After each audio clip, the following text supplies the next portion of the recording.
Welcome to Unit 2 in Facilities. I hope you had a good couple first weeks of class, and we're rolling through. It'll be May before we know it. So I hope that you got your textbook and looked over the assignments. This class is where the assignments are pretty much the most complicated. So really I'd like us to focus on the facility audit assignment for now. That's enough to keep you pretty busy.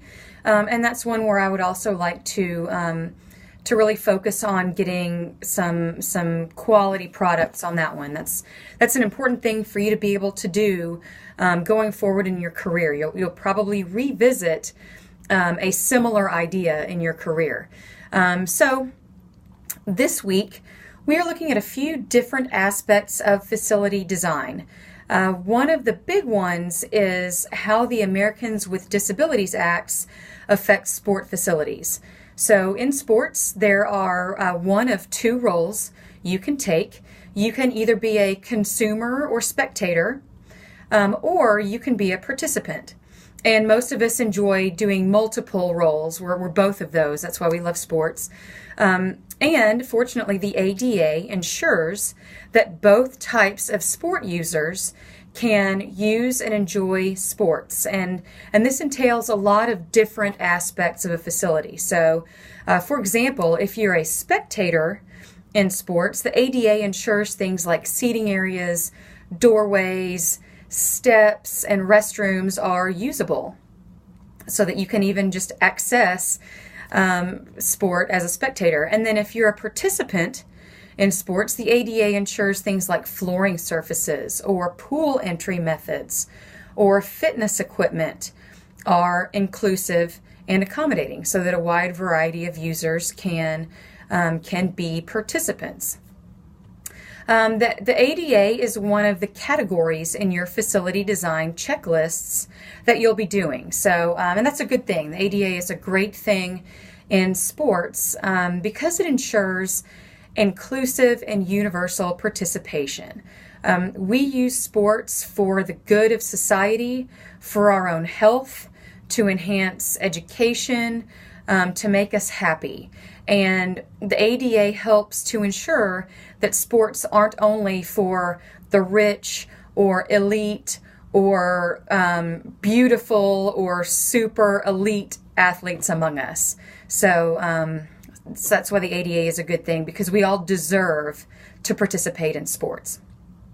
The other component that we're going to look at in this unit is risk management.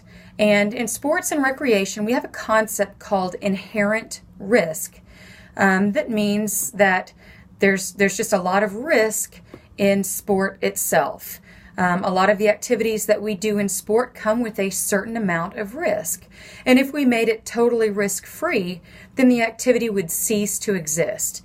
In order to have the activity, we're going to have some of the risk. So you can't take away all of the risk and still have it be called sports.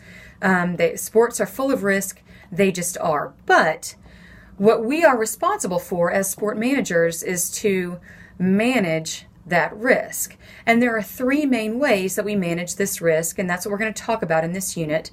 And you probably also address some of these in the law class.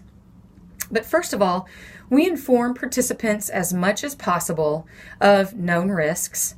Then we minimize those known risks as much as we can. And this is where we as facility managers really need to do a good job of ensuring that our facility has minimized that risk as much as possible. And then the other technique is to transfer that risk to the participant with a waiver. So, you've talked about things like disclosing the risks and transferring the risk with a waiver. In this unit, we're going to focus on minimizing those risks in your facility. So we'll be looking at some risk management components that a facility manager might need to be aware of, such as appropriate signage, for example, as well as some of the physical aspects of facility structure itself that need to be safe for participants. So those are the two main things we're going to be looking at this week, ADA and risk management. Moving on to your facility audit assignment, it's time to start compiling your checklists. In your facility audit assignment folder, I've left you all kinds of good stuff. So first of all, there is a template that you get to use when you're writing your checklist. So I've gotten you started. It's a way to get you started so that you have some guidance in what those standards and checklists should look like. And I've also given you some examples. And I've given you two templates. One is for your primary facility. The other is for your ancillary facility. So obviously you've read the assignment. You need to do both of those types of facilities. So there's two, and each type of facility comes with a template. You can read through that template and see what I'm getting at. I've also left you a screencast tutorial of how you might write a standard in your checklist. And what I've done is I have taken a source that's important to, I use the pool. So I've taken a source that's important to pools, and that's the Arkansas Department of Health standards for aquatic facilities.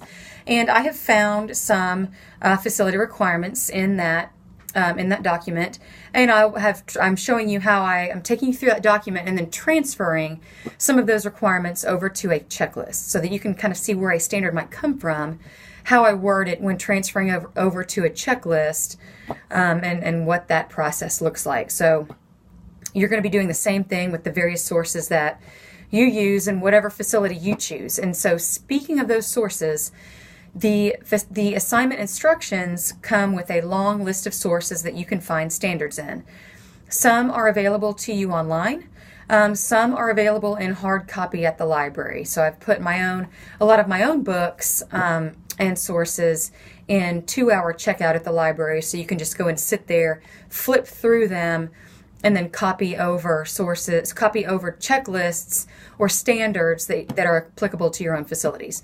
If you need help with those, I'd love to help you work through it, look at it together, talk you through it. So, don't be shy about asking. It's complicated, but it's important. Like I said, this is something that you will probably see again if you are ever asked to renovate a component of a facility or make sure that a facility component is in compliance with various facility standards. Then you'll see this again. So anyway, this is one of my favorite assignments, and I do like teaching this class. So, and this assignment is one of the reasons why. So please let me help you with it, and I would love to see what you're working on. So have a great couple of weeks. I look forward to hearing from you, and stay warm, and when the weather's nice, get out there and have some fun. So I'll talk to you soon.